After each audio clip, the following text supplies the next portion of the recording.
প্রধানমন্ত্রী কিভাবে মানুষের সড়কের নিরাপত্তা নিশ্চিত করার জন্য কাজ করছেন এবং সেইখানে কিন্তু শুধুমাত্র একটি পর্যায়ে কাজ করা হচ্ছে না। এখানে সড়ক পরিবহন মালিক সমিতির মহাসচিব রয়েছেন, ওনাকে নিয়ে এবং আনিসেব ওনাকে নিয়ে আমরা কিন্তু এই দায়িত্ব পাওয়ার পর বিভিন্ন জায়গায় ছুটে চলছি। প্রতিটি কাজ শুধু ছুটে চলা না, বাস্তবায়নের দিকেও যাচ্ছি। প্রথমে যদি আসা যাক, ঢাকা সিটিকে আমরা নিরাপদ করার জন্য আমরা যানজট মুক্ত করার জন্য যে উদ্যোগটি গ্রহণ করা হলো, প্রথম উদ্যোগ গ্রহণ করা হলো যে ঢাকা সিটির যে 4টা বাস টার্মিনাল রয়েছে, যে জেলা বাসগুলি রয়েছে, সেগুলিকে যাতে ঢাকার বাইরে নিয়ে যাওয়া যায়, কেরানীগঞ্জ, তারপরে সেটা হচ্ছে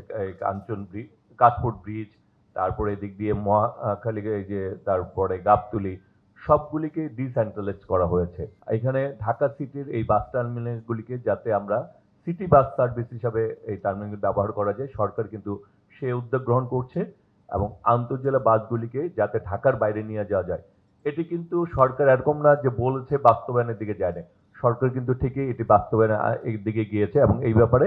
আমাদের পরিবহন মালিক, শ্রমিক এবং প্রশাসন যৌথভাবে কাজগুলি করেছে এবং কাজগুলি কিন্তু বাস্তবায়নের দিকেও গিয়েছে। পরবর্তীতে আসেন যে আমরা ট্রাফিক সিগন্যালকে বাস্তবায়ন করার জন্য বুয়েট এবং আমাদের ট্রাফিক পুলিশ প্রশাসনের ট্রাফিক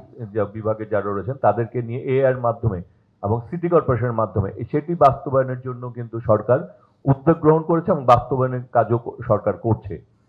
তারপরে যেটি হচ্ছে যে আমাদের যখন আমরা হাইওয়েগুলিতে আমাদের এই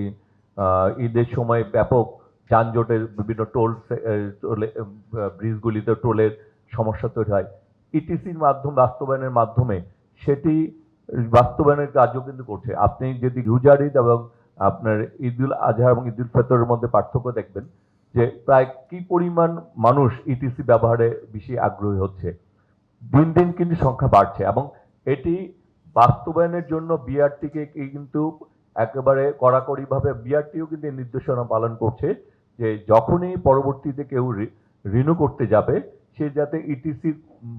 ইটিসি থেকে নিতে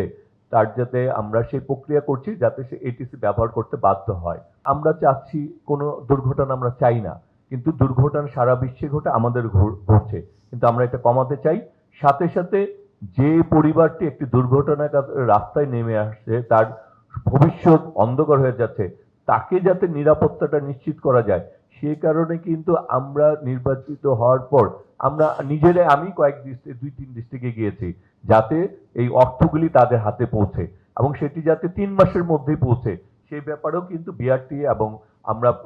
পরিবহন মালিক সমিতি এবং সড়ক আমরা সমন্বিতভাবে এবং আমরা পুলিশের সাথে সমন্বিতভাবে কিন্তু কাজ করে ক্ষতিপূরণের অর্থ যাতে নির্দিষ্ট ব্যক্তির কাছে পৌঁছে